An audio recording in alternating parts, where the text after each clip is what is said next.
Hello students, next देखेंगे अपन question number 7 क्या कह रहा है। इस बार बोल रहा है 2 कॉइन टॉस करे आपने, तो टोटल आउटकम जो बने वो क्या बने देखो। टोटल आउटकम बन गए sir head head, tail tail, head tail, tail head का फर्स्ट केस पे नजर डालो।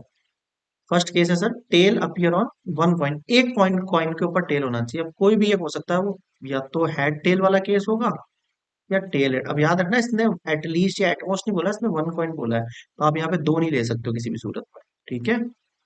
अगला वन कॉइन शोज हेड, एक कॉइन हेड शो करे कम से कम। तो सर एक कॉइन हेड शो कैसे करेगा? सर किसी भी एक कॉइन के अंदर होना चाहिए, तो हेड टेल ही होगा वापस से, टेल हेड होगा। ये तो सर सेम ही हो गया वापस से। Tail appear on one coin shows head, एक कॉइन जो है वो हेड शो करे। ठीक है। आगे देखो।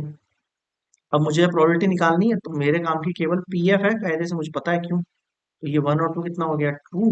और ये अपॉन में कितना आएगा? फोर। तो 1/2 हो गया ये। अब ई इंटरसेक्शन एफ की अगर बात करूं, तो इन दोनों में कॉमन पार्ट, तो सर इन दोनों में तो दोनों ही कॉमन है इस बार। तो प्रोबेबिलिटी निकालने को कहें आपसे, आप कहोगे 2/4, तो 1/2। अब हम अपने आंसर की बात कर लेते हैं। हमें जो निकालना है E/F निकालेंगे। P E intersection F upon में पी एफ। इंटरसेक्शन वाले का कितना हो गया? हाफ। ई एफ का कितना हो गया? हाफ। दोनों कैंसल आउट हुए, कितना बचा? वन बचा आपके पास मतलब फर्स्ट केस के लिए। आ गया समझ में? ठीक है। नेक्स्ट देखो सेकंड वाला। वही पहले टोटल आउटकम लिख रहा हूँ मैं, जिसको आप एस से डिनोट कर सकते हो। Head head, tail tail, head tail, tail head. ठीक है सर। ये लो, अब सुनो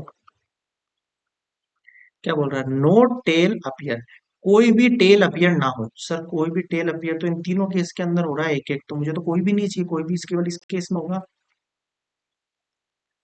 नो हेड अपियर, कोई भी हेड नहीं होना चाहिए। सर कोई भी हेड अपियर नहीं होगा, वो इस वाले केस में होगा, टेल टेल वाले केस के अंदर। अब मैं आपसे प्रोबेबिलिटी ऑफ एफ अगर पूछूं, तो आप कहोगे सर 1/4। और अगर मैं इन दोनों के अंदर से कुछ कॉमन पूछूं, तो आप कहोगे सर इन दोनों में कुछ कॉमन नहीं है, तो ये नल से डाल दिया अपन ने जीरो। प्रोबेबिलिटी कितनी होगी इसकी? प्रोबेबिलिटी भी सर मेरे पास नल सेट प्रोबेबिलिटी, तो मैं डायरेक्टली जीरो लिख सकता हूँ। ठीक है। अब आपको लिखना है प्रोबेबिलिटी ऑफ E/F, तो फॉर्मूला लगा दो आप। Intersection F upon P F. कितना हो जाएगा? नल सेट ये 1/4, और ये कितना निकल के आया? जीरो निकल जाएगा, कहने का मतलब इसकी प्रोबेबिलिटी है ना। और आप इसमें भी प्रोबेबिलिटी जीरो लिख लो आप ऐसे।